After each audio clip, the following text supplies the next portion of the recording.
Hey, what's going on, everybody? Welcome to another episode of Dedicated to the Craft. I'm Jeff Lozano, your host. And today we are talking to two badass ladies in the craft beer industry. But before we get into that episode, I just wanted to go over a few things. Thank you for all your support and continued support from everybody, all our fans out there, everybody that's had to dig deep and support their local breweries and support their local mom and pop shops and businesses. Tough times, and I know everybody is on the same boat, but we're all doing what we can, and it's really nice to see everybody come out and support just their favorite spots, their favorite family-owned businesses. It's been such a treat to see the community come together. So keep on keeping on, and we really appreciate it over here at Ballast Point for all the continued love and support. Today, we are talking with Alex Noel from Three Weavers Brewery in LA. Awesome conversation. I just love the way that she looks at beer. I love the way that she kind of approaches her recipe designs and how she looks at raw materials. We get into it on this conversation, and we crack open a couple of beers that they're producing over there. Very tasty, very naughty. And we're also talking to Esthela Davila, La Chingona, over there at Mujeres Brew House. What a concept. She has opened up a brewery that is primarily women. And it's such a great endeavor, and it's such a great,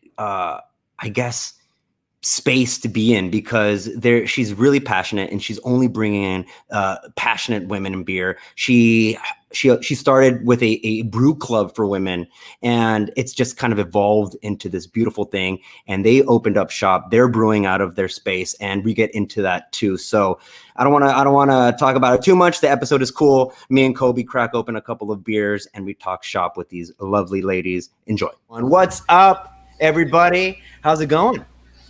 Hi. Hello. Another day in paradise. There you go. I'm sure it is. Look, we're going to get to the introductions right now, but first, I think we should crack open some beers and then talk about what we're drinking later, because I'm thirsty. I'm going to do this near the mic.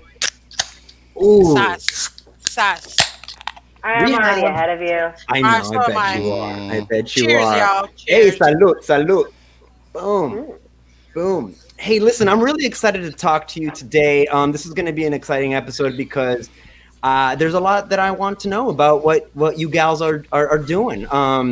Alex Noel from Three Weavers in LA, and we got Esthela Davila, Mujeres Brew House, and I'm really excited to hear about what Esthela's doing. You have now basically carved yourself a nice little path to professional brewing. And I'm very excited about it, and your story is rad, and it's awesome. I want to share it with everybody. And Alex, you've been doing this from day one, and you helped actually get this whole industry going. And what you're doing over there at Three Weavers is also really awesome. So first off, thank you for what you both are doing. Kobe, the hot father, Lord Chandler, you have been very much a part of this down in San Diego too. So let's get to what we're drinking first, because I want everybody to know what's in our glasses. I just cracked open a nice double IPA from Three Weavers called Naughty. I'm gonna Starting hot. There you go. Yeah, I'm starting with dessert. Well, I'm drinking Canberry Sour. This just came out from Thorn, and it's a barrel-aged fruited sour that was in bourbon barrels for 24 months. Jesus. Yep. I am. Session I ale. have Is that a this. session ale? San Diego session ale, probably. Yeah, probably. I have this beer. I don't know if you've ever heard of it. It's called Sculpin. Oh, that No. sucks. That's Drank that cool. once or twice. Is that a newer beer? Huh? All right. Yeah. I have some super fresh. Yes. Love it. Look at that. Yummy. That's awesome. That is awesome. Well, look, all right. So we're gonna start with you, Alex, because you've been doing this for a long time. You've done a lot inside of the craft beer industry. Why don't you tell everybody a little bit about who you are, what you do, and why you do it? Wow, that's a lot. Well, We have an hour, so we're good. I could fill the entire hour, no problem. But I'm not going to. I'm sure you can. Okay, so I'm a brewer, first and foremost. I've been doing it a little bit over a decade, closer to 13 years now. I started as an intern at Sierra Nevada Brewing Company right out of college. I was like the luckiest internship I think a person could get at that point in time. And they let me wander around the brewery. I wrote a training course, like a training manual for them that explained to their employees like why they did things the way that they did, which gave me carte blanche in all the departments. The brewery's a lot smaller at that point in time. There was only a location in Chico.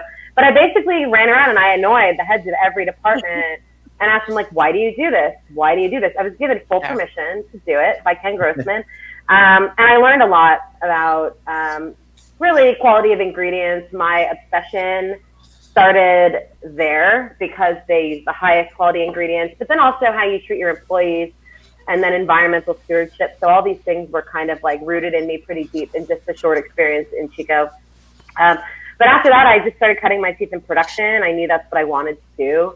And I worked my way into my position, which is brewmaster and director of brewing operations at Three Weavers. But I started washing kegs and labeling bottles at Moylan's Brewing Company in Novato, California. So I've seen every aspect of brewery operations, from really small to large-ish, you know. And I've been at Three Weavers now for 7 years, and we've been in production for just over 6. So I'm the founding brewmaster of Three Weavers. And it's been really fun kind of creating a brand from the ground up. I hadn't done that until this point in time. And then now we're kind of starting to mature, and it's, I wouldn't say that we're constantly reinventing ourselves, but constantly growing, and I'm changing as a brewer, like maturing. I like to say we're like adults now at Three Weavers, and it's kind of, you know, learning how to act as an adult brewer in the world that we have now. I don't know. You're learning how to handle your beer. I've always known how to handle the beer. But my obsession with ingredients still stands. I specialize in hops in the hop industry. I focus a lot of my extracurricular, it's not even extracurricular, it's industry focused, but I focus a lot of my energy into the hop industry. I'm on the executive board of Hop Quality Group. And I try and keep a really close watch on the entire supply chain. So I am obsessed with the supply chain, I guess you could say. You are, and that's the nutshell. Well, yeah, that's everything in a barley husk. But you do have a particular vantage point when it comes to looking at your raw materials, and that's one of the things that I enjoyed listening to. Some of the interviews that I kind of listened to in leading up to this conversation was the attention and detail that you put into sourcing local, making sure that you understand the ingredients that you're working with. And a lot of the times, if I have this correct, that's pretty much what spawns your interest into create a beer. You kind of start from the raw material and then you extrapolate out, right? I definitely take an ingredient focused approach being a brewer. And no, there's definitely concepts too now when you have to kind of brew gimmicks like to get by from time to time. However, you did mention that I try and source local. That's not necessarily true. I try and source highest quality. And that doesn't really often mean local. Being in Southern California, I am obsessed with the highest quality ingredients. And, you know, it's maybe not the best for our carbon footprint to say it, but like we proudly buy a ton of malt from Germany and from the UK. And our zero that fills our silo comes from Canada.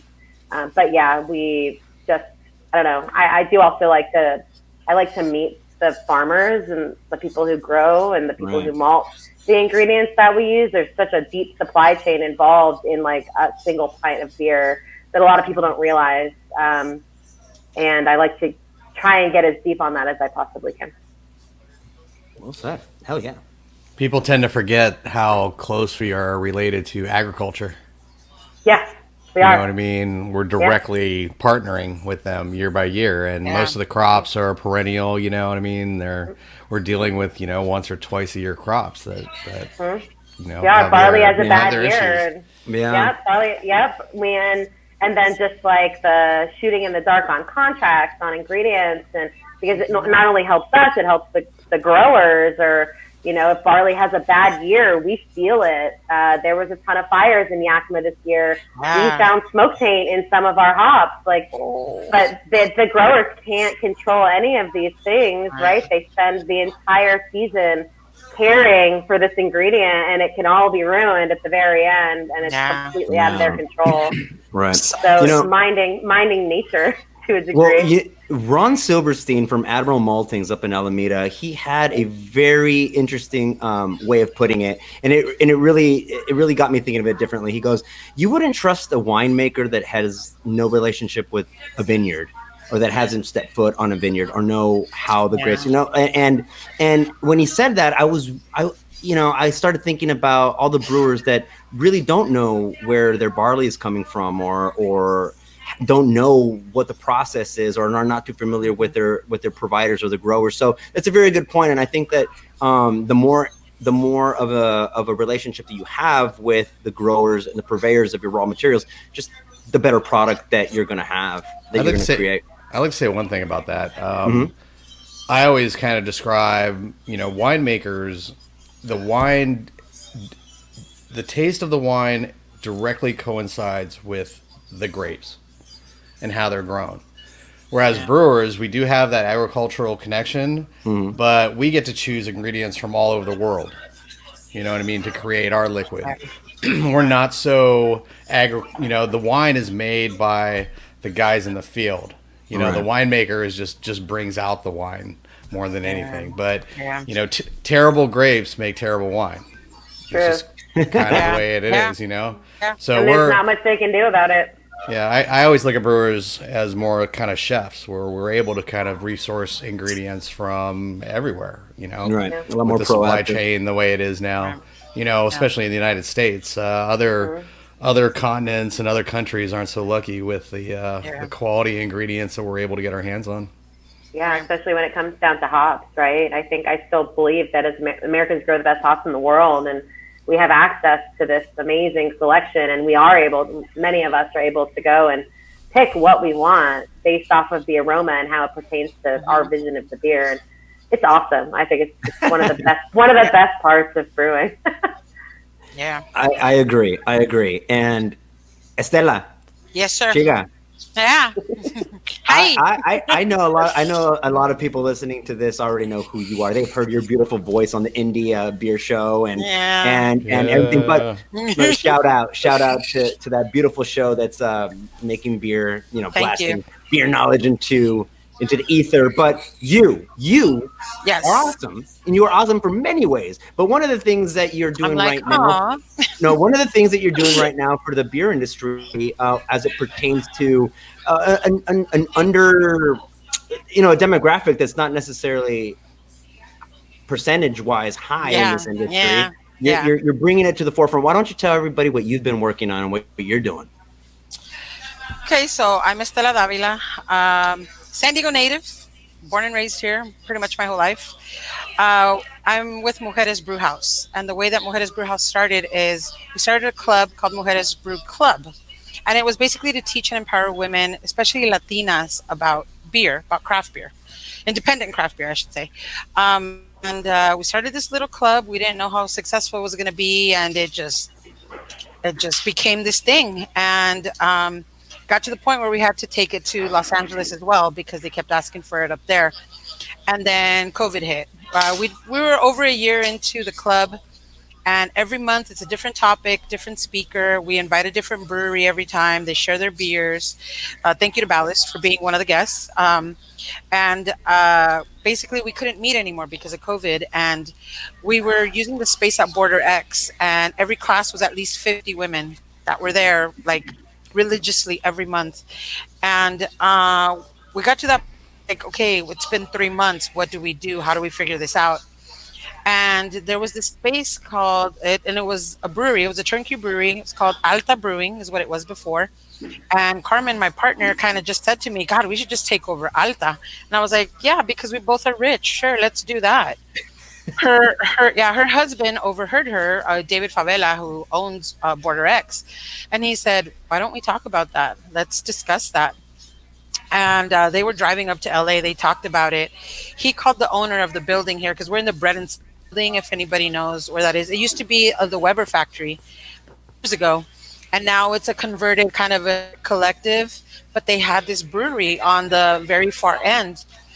Everything was already here. It was just needed people to fill it, basically. So he talked to Jim and Isabel, the owners, and he said, "Hey, we have this idea. We have the club. What if they took over the brewery?" And it was a space for women. They could come in here, they could have their classes, they could learn about beer. They could actually brew beer. They could actually be behind the bar if that's what they want to learn. We can do marketing here. We can do, PR. We can do all aspects of beer for women here and run it as a brewery and tasting room. And as of 2 weeks ago, we opened. We got our license. We start brewing tomorrow, actually. Yeah. And this is where we're at right now. So yeah, we're That's just awesome. It's yeah, amazing. It yeah, really and is. it's all just women. I do have a guide security, but Congratulations.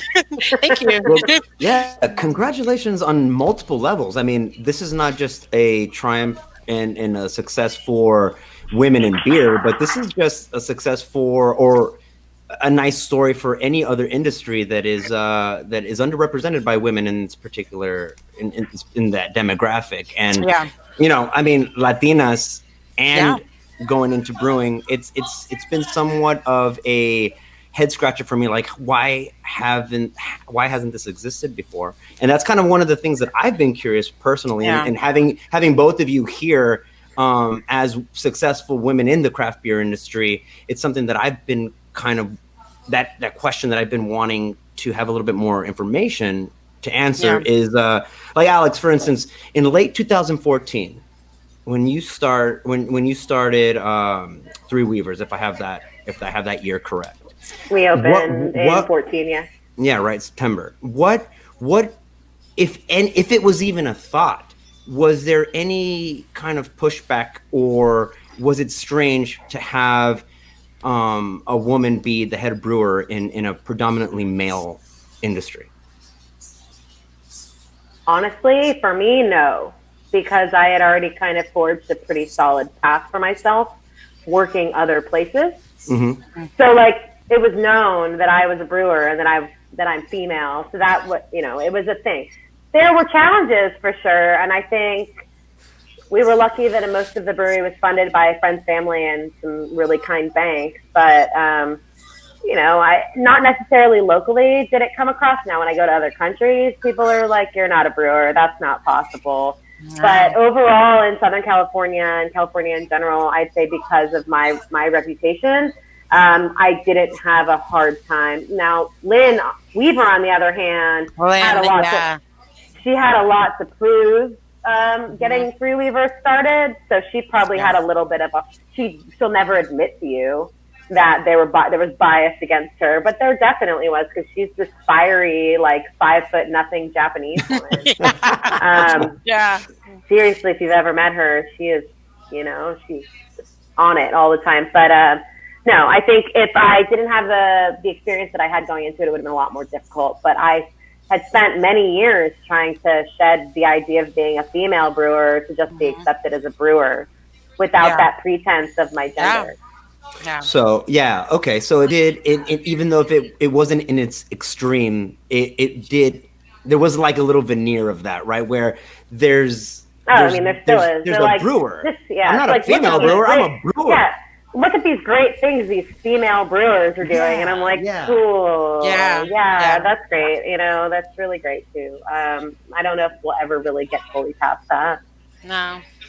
Well, I'm still uncomfortable when people call me a female brewer. Yeah, and I apologize. I always get that wrong. I know. It's only Jeff too. He's the only one that does that. Yeah, but even then, to her point, even now, like you get some guys that'll be like, "Oh, what do you know about beer?" Like we still get that, and it's just kind of sucks. And I don't feel we need to explain ourselves, but many a times when I go out with my friends, they're like, "Oh, do you guys want to order for her?" And they're like, "No, she's going to order for herself and probably order for all of us because she knows more about beer than we do." But it's still this thing. And I don't think there's an answer to, the question that you posed earlier. Why is it that women aren't more involved in beer? And I don't have an answer for you. I just know that people like you are literally the reason why I can do what I do, because of Lynn, because of, Laura at Stone. These are the women that I look up to, and I'm just like, okay, this is why I can do what I'm doing now. Because, Right. the industry wasn't so friendly. It's changing now, but slowly it's been like we're kind of chipping away at it. You're chipping away at this rock, and hopefully, you get to a point where it just breaks, but you don't know if that's going to happen. Whenever I serve beer at going to outside of our local sales territory, which is pretty much Southern California, the Great American Beer Festival, go there. We usually have a sponsored booth, so we have a really nice setup. It garners a lot of attention. People come by, and inevitably, every time I'm there pouring beer, they always look for the person with the largest beard at our booth. Yeah. And often that's a volunteer, although I do employ people that have beards with, on them. It's funny, and we haven't been able to get rid of that. And so a lot of times now I'm just like, sure, you can ask them whatever question you want. And then they'll just point back at me, and I'm like, well, you sure you don't want to talk to her? Like, she makes it. I just laugh at it most of the time. Yeah. I don't take it personally anymore. And maybe I did when I was younger, but now there's way too much to do than just take sexism personally. Some people just can't help it. Exactly. Yeah. But it's a thing, and that's I guess that's what's prompting my question. It's that you do see this big, burly, bearded man always being the stereotypical representative of the industry when it comes to craft beer. Yeah. And when we talk about breaking the mold, it's not necessarily about who's actually making the beer. Like you've been making delicious craft beer for a long time, Alex. Mm-hmm. It's about the perception. It's breaking that I guess this representation, right? I think that might be more beer drinkers than actual brewers or industry people, because I don't see it that way at all. I've known all types of brewers, my whole career. Right. And it's not like I haven't seen everybody represented, at one point or another. Yeah. So, kind of like Esthela said, it's just about inspiring more people, I think. Right. Similar people. Yeah. Yeah. And now with so many breweries out there too, I mean, every town has one. People are exposed to it. I remember my mom, at first when I told my family I was going to go to law school, I was going to be a lawyer, they were just like, what are you talking about? And it took quite a few years and some success before my mom was just like, had I known it's what you wanted to do, I would have put it in front of you as an option. But like, she didn't have any exposure to it. Right. So I think that's what it comes down to is the exposure to the concept of working in it as a career, or just to beer in general. It's it's opening people's eyes. Right. Okay. And so the power of beer. And the power of beer, right? Seriously. Going for a lot of us. At what point? Because there's always this crossover. There's always this crossover of the fantasy of what it might be to be a brewer or to work in beer, and then the reality of what it is to be a professional brewer. And at what point, for the both of you, but at what point did that crossover happen, and where does the passion still lie? What keeps you motivated to continue trying to push those limits of innovation and make world-class beer? I love what I do every day. Yeah. It becomes tedious. I mean, I scan invoices and I process paperwork now. I work in an administrative position with Three Weavers. I direct the operation. But I still do the ingredients and the recipes and everything. So I don't know. I think it's something that I've always been passionate about. There was never that perception versus reality moment for me. I never had that. I never had that. Well, damn, I'm just scrubbing floors and cleaning tanks. I was just like, well, this is great. I don't really have to sit at a desk. I'm just gonna clean this tank and put away these hops. I don't know. I've always loved every aspect of it. So I don't care that 90% of it is janitor work or, I love I clean the cellar for fun now because it's like a novelty for me. That's not my job anymore. I never had that heartbreaking moment where I was just like, well, I made the wrong decision. I mean, there's a couple times where I'm just like, what am I doing with my life? Usually it involves like 6-hour stuck mashes, but it's been a long time. But I still loved it the next day. Right. Yeah. That's great. It's beautiful. And no, there's no low point. Yeah. It's no low point. It's just this leap of, this psychological leap of, oh, there's this now that is also a part of this industry. It is the late nights and the graveyard shifts and the stuck mashes, and you go, oh, this isn't just all hops and suds. It doesn't hurt your passion if you're around Ken Grossman and the Moylans and Arnie. Were you with Denise when she was at Moylans? Is that I did work for Denise, and almost every day after work I would stop at Marin and I would drink beers with Arnie. Right. And then you cleaned up after Roger at Drake's. I sure did, and at Triple Rock for a little bit too. But so here, I think the difference is that I was never a home brewer. I decided that I wanted a position, I wanted a job, and I went and got the job. So there was no glamorizing of this industry. I just jumped into it as a profession. So maybe that's the difference, for me at least.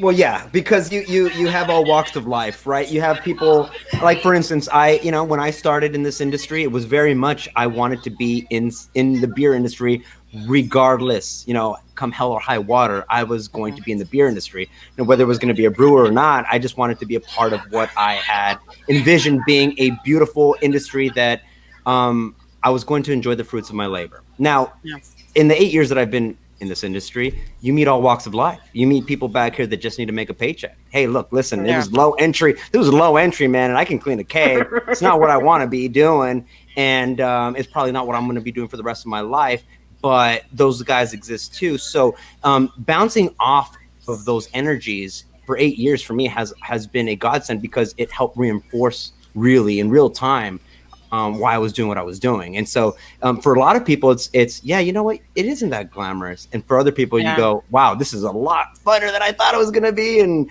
it's one of those things. We're fortunate, I think, to have actually found something that we're passionate about doing and that actually pays us. So, not everyone has that benefit. We're very, very fortunate. Yeah. Esthela, for me, it's a little different, because I never wanted to be a brewer. I'm like, I don't know. Making beer is hard. It's not easy. Like, because everybody always tells me that. They're like, why don't you just become a brewer, Esthela? You love beer. And I'm like, I love to drink it. That doesn't mean I want to make it, And the thing is this, and for me, there's been a few times where I'm just like, this is getting really difficult. But then I see the girls that come to the club and how excited they are. And they're, Esthela, I went to a brewery and I knew exactly what I wanted. And that's because I did this class the other day. I'm like, that's awesome. That's so cool. Oh, that's awesome. And to bring just more women into loving craft beer, that just makes my day. Every time I hear one of the girls say something, one of our girls from the club, actually, she just got a job at Modern Times in Anaheim, just from coming to the club. And she just started, she was gonna seat people, and she was doing that, and now she's doing cellar work. And I'm just like, I'm so excited to hear that, And she's like, I want to learn everything about beer. And it started because she started coming to the club. So I think that's just amazing, and I love that. It's beautiful. So, It is. It is. And the conversation typically goes the same way. You start with an icebreaker, which is a combined love or passion for beer, and then a couple of pints in, it starts to seep into a little bit more of a philosophical conversation, and you start talking about life. You start talking about why you're doing what you're doing, and you're talking about the roads that led you to seek happiness. And that's how I see it. Everybody that I've met in this industry that's really happy is because they found out that they just want to do what makes them happy for a living, as opposed to, just punch in and punch out and go outside of their work to find what it is that they like to do. And you girls are encompassing that. All of us are encompassing that right here, Yeah. I personally was just spending too much money on beer and figured out homebrewing was way cheaper. and it was all food products, so there was no tax. at all. So it was just like money. It was just money in my Colby, pocket. pinch of pennies, pinch of pennies. Hey, Make some man. beer. Struggling waiter in Ocean Beach. You know what I mean? Oh man. Look at you now. Nice and simple. Nice and simple. There you go. There you go. Dude. I did find out once you got into the business that no matter how bad things got in the day, you just go have a beer. We make beer for a living. Like, how just- bad can it be? How serious can it get? If like you're so mad and you just can't take a break and just go have a beer and just like think about it a little bit and then go back to work, I mean, just take a break, dude. It's really, control what you can control. It's kind of simple. Just drink a beer. Yeah. I mean, beer it's serious. And remember business, that, obviously. But yeah, just tell me like, look, it's just beer. Guys, It's just beer. It's just beer. man. Exactly. It's just But that's the truth. Look, we're not putting bases It on the is. moon, people. We're Yeah. making beer and we're hoping people enjoy it. And Exactly. if your brewery is making the beer that your brewery likes to drink, then you've already won. And if you drink it, you're going to get some people at your door. You're going to get some people in your tasting room also enjoying it. But it is just that. We're a commodity at the end of the day. That's how I really like to look at it. We are for your enjoyment, whether it's making, the wedding a lot funner or whether it's making a bad time less bad. What we're here is to uplift you, and hopefully the amount of devotion and passion that we put into our product also seeps through. But it's we're making beer at the end of the day. Yeah. Who are the other two weavers? I'm not a weaver, and that's a really common question. Usually, that's like one of the most common questions when we remember beer festivals. I know one, obviously, but who are the No, other? she's not. She's not. She has 3 daughters. Okay, explain that. Explain that to everybody listening. there it Explain is. that. Explain your name. Yeah, so people are like, so they look at Lynn and they look at me and I'm like, who's the third weaver? And I'm just like, I'm not a weaver. And then Lynn's like, well, I am a weaver, but I'm not one of the 3 weavers. So she has 3 daughters and the brewery was named after them. And it was more about how we would conduct ourselves as a business and always thinking about whether or not she could tell her children what we were doing, or what kind of decisions we were making. It was really kind of like a moral compass. And it's crazy. Her kids were babies when I met them, and 7 years later now one's a teenager, and I'm just like, life. But yeah, so the 3 weavers are her 3 girls. Mujeres pretty much explains itself, right? Yeah, pretty much. Yeah. What? Women. Women. I like ladies. Yeah. Ladies. Women. Look, I thought Chica's Brew House was going to be a little. I know. I was going to say Chica. It was taken, right? I think I trademarked that. Well, no. The thing is that I'm Mexican American, and I have a baby girl at home, and I love what Mujeres Beer Club is doing. I love what Three Weavers has done. I love what New Belgium is doing. Although we want to talk about, although the topic of taking out the female brewer out of the equation and not focusing on it is I think it's a worthy mission. I think that it should land into this world of we're just brewers and we're all the same. For my daughter growing up, I liked for her to know that there are empowered women doing everything. And so the female part in it also, it almost makes me a lot happier to know that there's a differentiation in that aspect when it comes to the topic of empowering women. Right. Yeah. And being a role model, I think it's a very different situation. But when it comes to just generally being recognized as a member of the industry, it's time to get over the female before the brewer thing, 100%. right? But no, all day. I mean, I've had I've fortunately been able to act as a role model for quite a few women who've entered the industry over the years, and I still keep tabs on them. Many of them are still doing what they love, and there's definitely a lot of adversity that you have to overcome, especially now trying to get into the industry in general, not even just as a woman, just as a person, right? There's way more hurdles now than there was when I started. Right. Hey, well, you're a role model to me already. I listened to like 3 interviews with you, Alex. Oh no! I'm serious. No, it's not a bad thing. It's a great thing. I was like, this is rad. I love it. And Esthela, I had already talked to you on countless occasions, and you are already, for me, you're already one of those strong women in the industry that are making moves and changing the game. But he's my listening friend. to the He's my friend. That's why he says that. Your check's in the mail, bro. That's okay. Okay, cool. You were short last month, so let's make sure we get that cleaned up. No, but for me, one of the nice things about this industry is not necessarily that it's women coming up in the industry, but it's all, different demographics that are underrepresented in craft beer also coming up in this industry. And regardless of whether you acknowledge it or not, there's a spike right now happening about inclusion and diversity in craft beer, and that's a thing. Absolutely. And whether you've been a underrepresented sex or demographic for a long time, right now we seem to have a spike. And I think that it's these moments where you can start really, okay, it's happening, let's amplify it, and let's take advantage of the awareness. Mm-hmm. Yeah. Sorry, go ahead. No, I was gonna say, I think the whole the Black is Beautiful just pushed that to the forefront, and the fact that so many breweries did the Black is Beautiful beer, it was such a beautiful thing. And I was fortunate enough to be included with you guys, so thank you for that. I will have We one made keg one as of well. that. Yeah. I have Kilowatt. one keg. I have one keg left that I'm gonna tap this week of that beer. Get Yeah, down. yeah. So pretty excited about that. But yeah, I think I'm happy to see this movement happening, and I'm happy to see that there's more diversity in the beer game now. Because, I mean, like you said, it was a bearded white guy's game, and we're trying to change that, and I think we're gonna accomplish it eventually, hopefully. Oh, we will. You will. So, did you guys like the La Casa Verde? Tell us about it. I love La Casa Verde. So let's get down to hops and suds. Yeah. Esthela, why don't you tell us a little bit about that beer?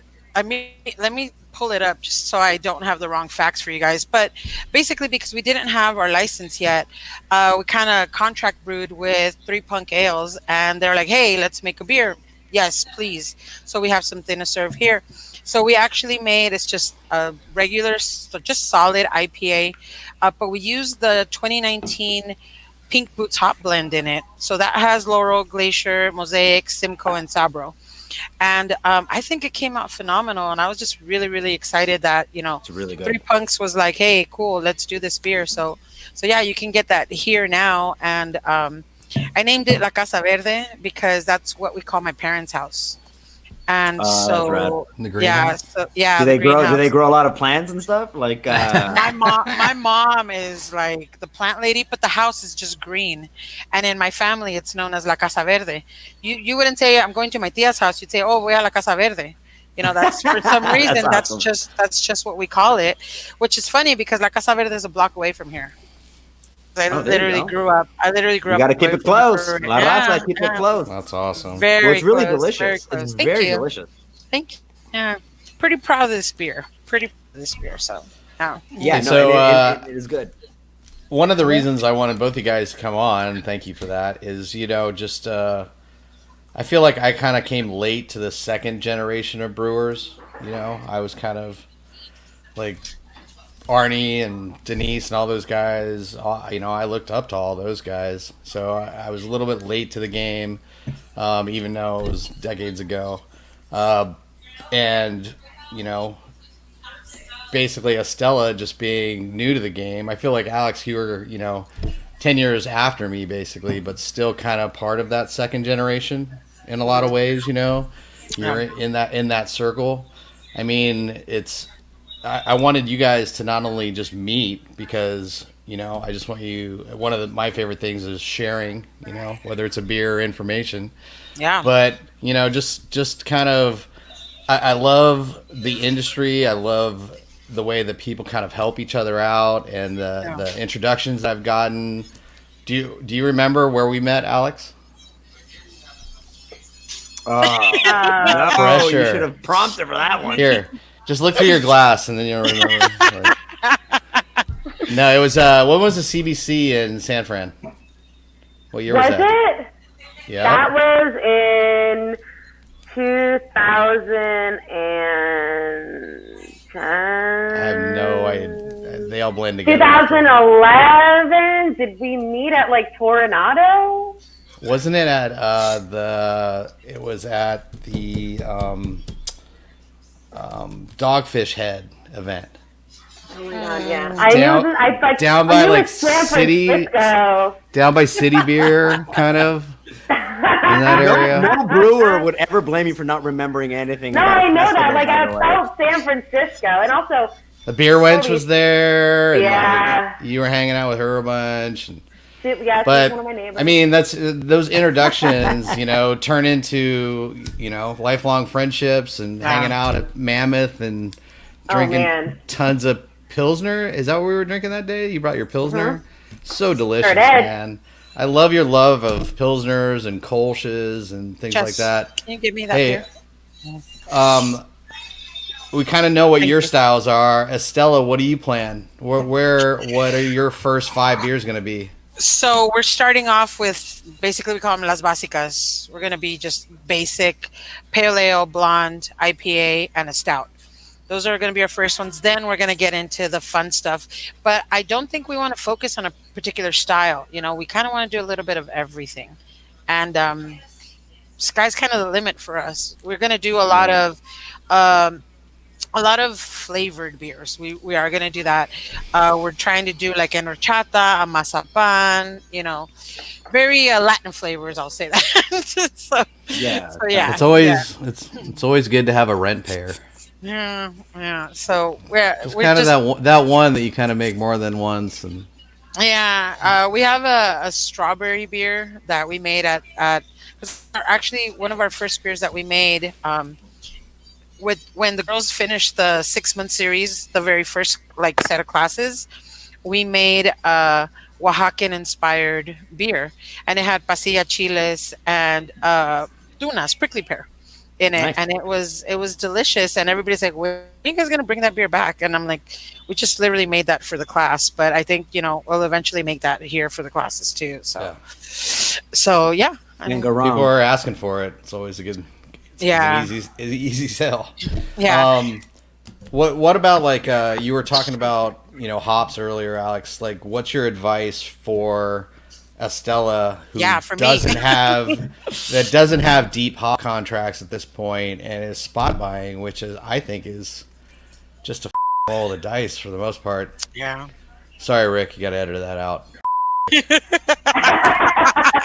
You still right now. Well, all right. I won't do it. I won't do it. It's okay. You always do it.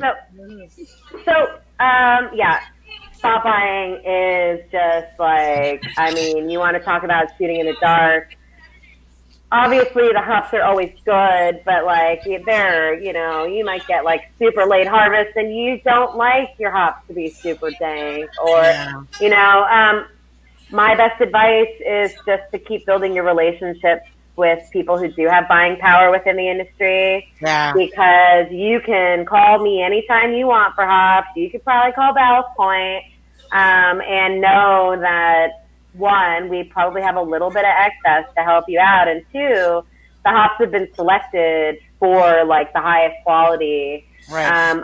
I would almost look at a brewery whose hoppy beers you really, really love, and maybe reach out to them. Yeah. Because that means they're probably selecting hops that you like. Right. Yep. Great advice. Yeah. That is solid I might be calling you, girl. I might be calling you. You're good. We can always talk hops. We always buy just a little bit extra, but not a ton. But I'm always happy to help. Hey, well, listen, Alex, with that hop segue into what I started with, which was this naughty double IPA. Can you tell me a little bit about this naughty double IPA? It's delicious. Sure It's Thank delicious. You. So that is actually a San Diego inspired beer. I saw that. And It's named after my friends Naughty Woods. They have built themselves an empire of making tap handles now. But when I met them, they were just making wooden sunglasses and doing some other random stuff. And we were the first company they ever made tap handles for. I just really loved them as people and working with them.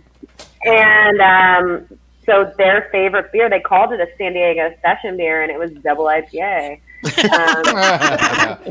Yes. Yes. I ain't mad at that. So we made them a double IPA and named it after them. And it's actually our most award-winning beer. Judges love Naughty so much.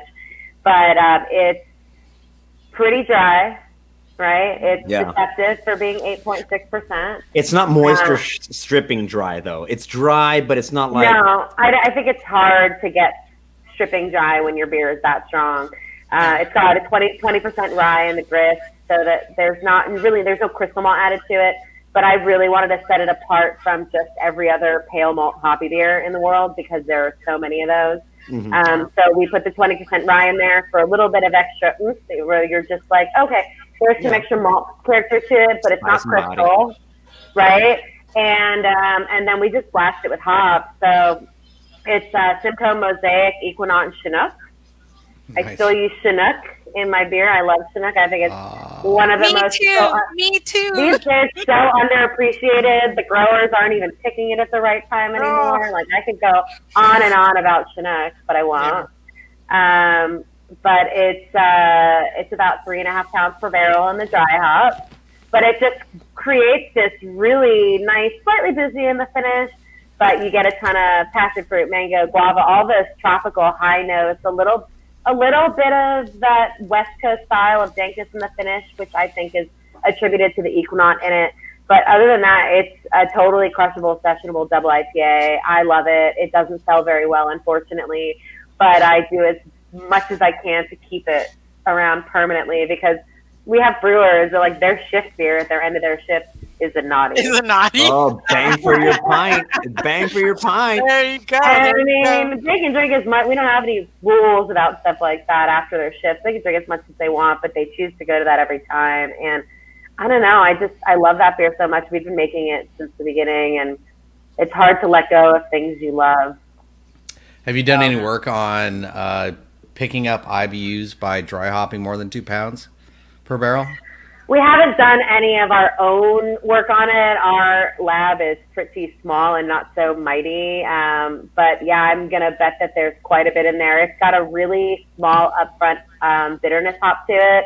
It's got a lot late hopping. I would say that beer probably comes in. I like to say it's 69 IBUs, but that's just how I mess with our sales staff. I told them that every beer is 69 IBUs. And for a while they believed me, but I believe that beer actually comes in somewhere between 65 and 70 IBUs, and it's not hot to that level. So yeah, we definitely did a lot of work, and anything over 2 pounds, you start picking up IBUs. Yeah, no doubt about it, like actual numbers, you know. So yeah, totally. How are you analyzing it? Just running it? Just how are you analyzing? Do you guys have a GC now? Yeah, we got that multi-million-dollar lab that we use, and, you know, it's 300 touch points and all that good stuff. The sports car garage at that point. Everything that you always wanted. And, right? Yeah. Yeah. It's pretty nice. What's that again? Say that. Are the boats in Long Beach? Are the boats in Long Beach? No, I don't know where they're. I think they go on trailers here and there. And I think there's only one or two, and I think they belong to somebody else. It's a fishing team. That's right. Matt Moyer, the fish destroyer. I'm sure he'd take you out, though. The coolest name in the game. All right, Esthela. It really is. Why don't you tell us a little bit, too, although most people might not be able to pick this up at their local liquor store, but this collaboration that you generously gave us with Hop Anonymous, it's called Remission Possible Fruited Sour IPA. Anything about that you want to share? It's a double IPA. I don't think you're going to taste that double, though. It has, we made it with pink guava and raspberries, and it comes in at a low 8.2.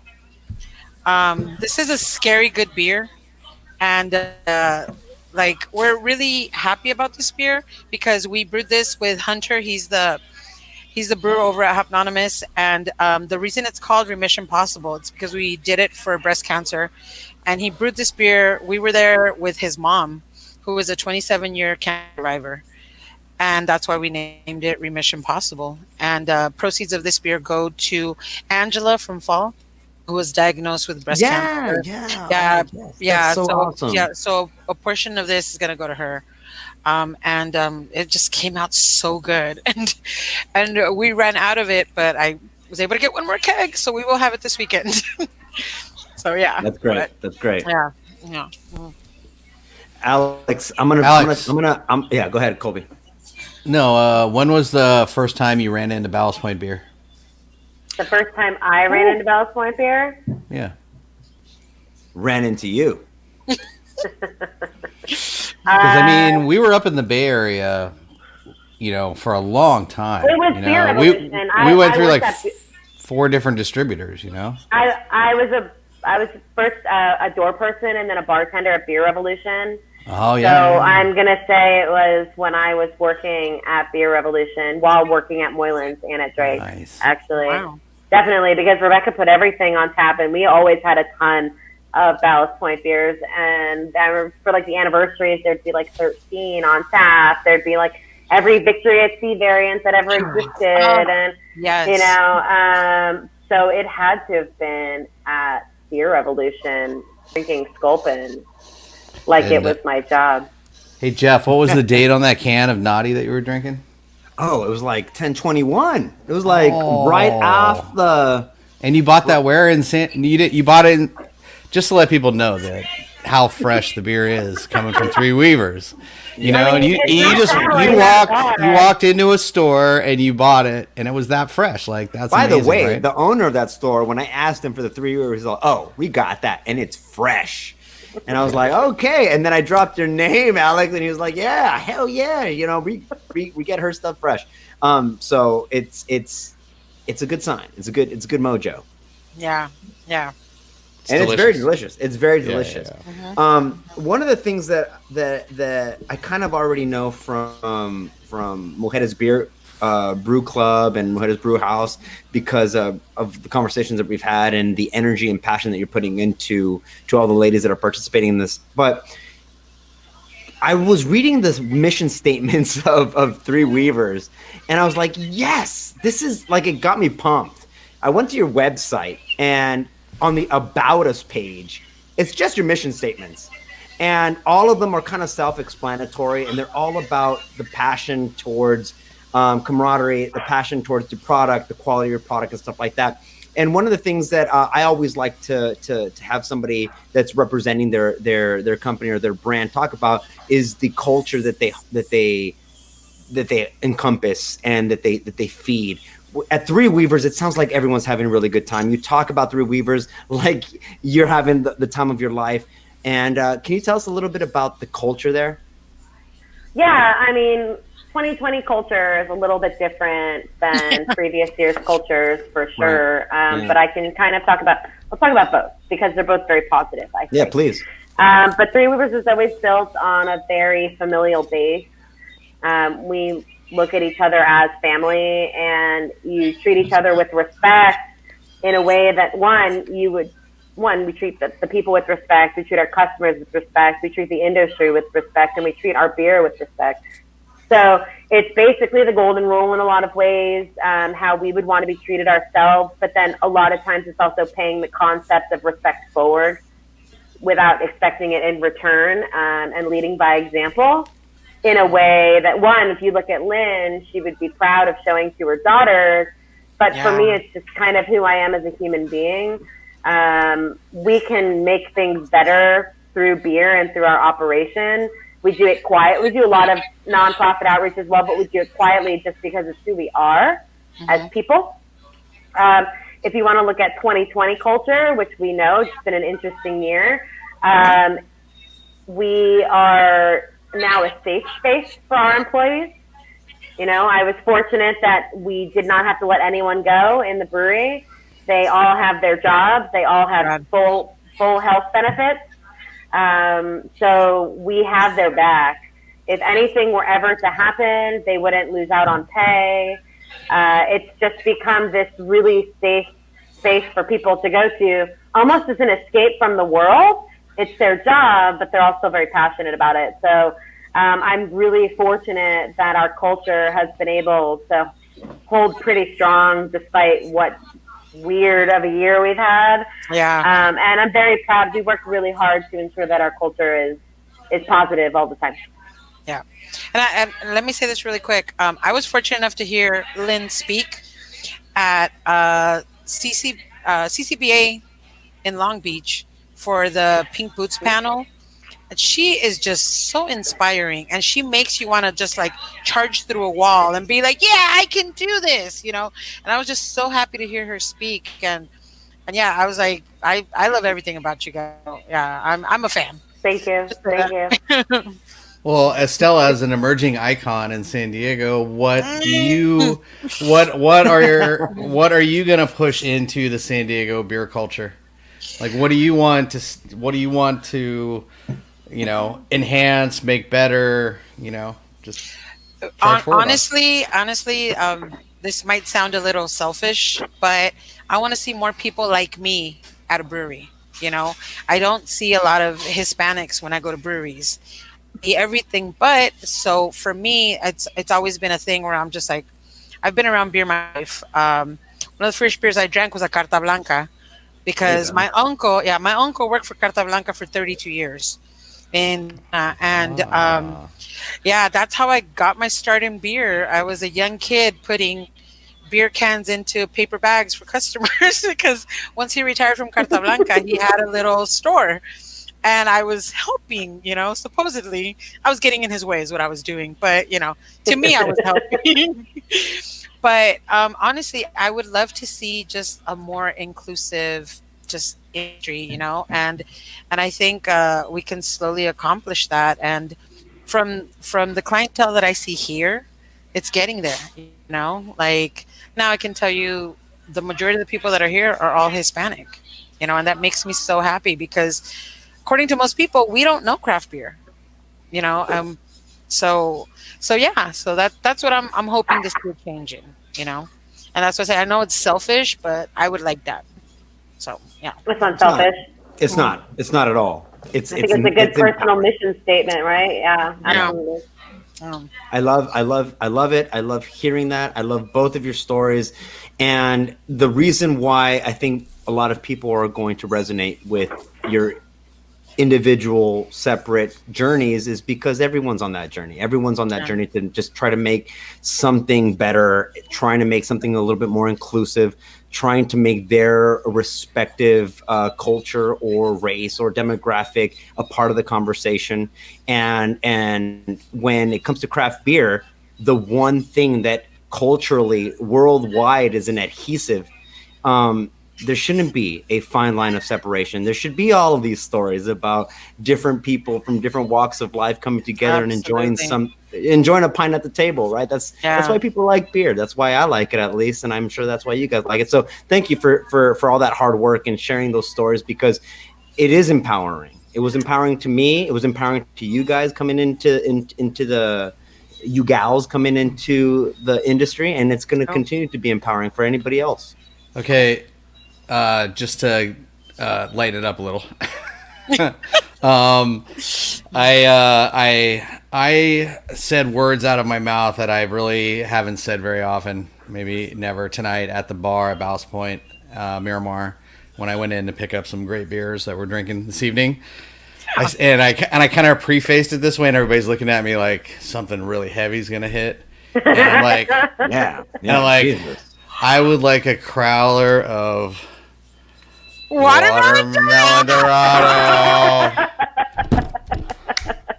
They didn't kick you out, even though you worked there? No, they asked me if I was gonna cook with it. They tried to Scooby Doo you. They tried to take off your mask. We should explain why this is a thing tonight. So when you guys were on my podcast, Yeah. When you guys were on my podcast, we did our top 3 Ballast Point beers, right? And I literally started and I said, I'm just gonna start with, I know you guys are all gonna hate my list and I don't care. This is my list and this is the beers that I love. And my number 1 beer, it's actually one of my favorite beers That was good. on the planet, is a watermelon Dorado. And I will fight you guys on that. I do not care. Yeah. Oh, yeah. So, No, because you were. The funny thing was like, and I'm like, oh, it doesn't matter, dude. I can't tell you what you like and don't like. Any That's beer, right. and then you said watermelon Dorado. I'm like, oh yeah, that beer sucks, dude. Dude, why? So yeah, I love it. that's for you. I love it. The carbonation is perfect. The carbonation is really good. That's how when you try to It's compliment. beautiful. That's when you're digging deep to compliment that carbonation. Oh man, Look at that carbonation. I might cook with it. So I was at Miramar yesterday, and immediately I was like, watermelon Dorado, and Oh shit. Max is like, it just kicked, Esthela. I'm so sorry. And I was like, no. But then they brought it out to me, and he's like, apparently we do have it. I'm really sorry to tell you that. I know. So yeah, I would little tear when I heard it kicked, but then all good. So, So as we're wrapping up, kind of old school to new school, Alex, tell Esthela kind of what it's hard to narrow one favorite thing down, but really like, why are you still in it 13 years later? Like what should she look forward to? yeah. I wake up every morning and I think I'm going to the brewery. I don't think I'm going to work. Oh, that's awesome. That's awesome. All right, we're done. We'll see you later.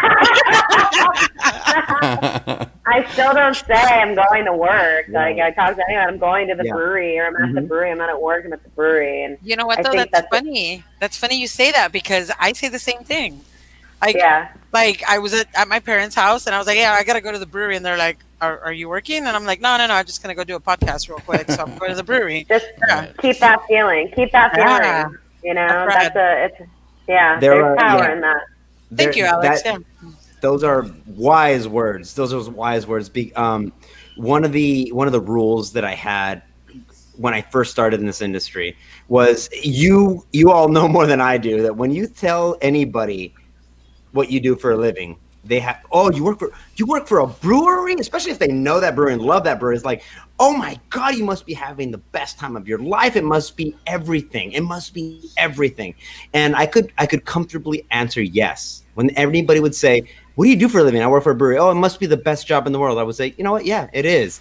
And my rule of thumb was when that answer stops being, you know what, it is. And that was my cue to go. That was my cue to maybe start looking outside of the craft beer industry. And 8 years in, I haven't answered that question with, what do you do? And you must love it with it's not that great. And that's attuned to what you ladies are saying. Yeah. This is not a job; it's a vacation, and it's a job. Okay. Well, it depends on what night. It depends on what shift you have too. No, but it's totally a job, and it's not all rainbows and unicorns. There's a lot of trying moments within this industry that make you question why you do what you do. Absolutely. Well, at least that happens to me, but I usually bounce back out of it after I have a beer. After she has a beer. You can always go have a beer. Yeah, exactly. So that's what I'm gonna do when I'm here. I'm like, Lord Chandler said I could just have a beer, so I'm just gonna do that. Yeah. Just come over to Ballast. So Kobe said I could just have a beer. Yeah, I'm here with a bunch of my friends. Just keep them small. Keep them small. They add up. Yeah, They do right. add up. Okay. Yeah. All right, everybody. Well, we are going to wrap up. I really do appreciate all your stories and all your and all your basically everything that you guys have brought to the table when it comes to enhancing this industry, this beautiful craft beer industry that we're all a part of. So thank you for that. I appreciate it. Thanks for inviting me. Thank you, brewers. Thank you, brewers, for being with us. Oh, well, not me. Her. Like, Oh, you're, Nah, you're in it, dude. you're a You're in brewer it, now. dude. Get Yeah. ready for a stuck Yeah. mash, chica. You're gonna get that. Welcome. You can still get Sorry. out. You No, I don't still want time to. to walk away. Nope. I'm in it. I'm in it. My dad won't let me quit. Call me when the glycol goes out. Oh, and jeez. then, Don't. Yeah. Call That- for that- refrigeration We'll have a first. water- That I'll 2 have a a.m. watermelon wake up Dorado. call from the alarm company. I have a watermelon Ooh, Dorado those are ready for you. good. Those are good. So just have a watermelon Dorado. I'll be fine. Yeah. Fixes everything. Really, the moral of the story is don't live. I'm going don't back be the in. I'm going back in. I don't know person who why. lives closest. Be the person who lives the closest to the brewery. Yep, That's still the don't like moral of it. the Still don't like it. But how's the carbonation? It's Spot on. point. It Spot on. looked on point. It was the DO that I was really like impressed with. The low DO. You don't know how much I appreciate that you did that, though. Honestly, like that. Only for you. Only for you. Literally only for you. I'm never inviting you on the podcast again.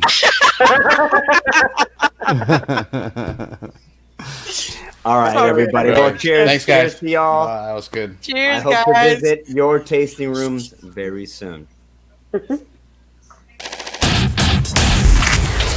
All right, guys. That was amazing. I hope you enjoyed that conversation.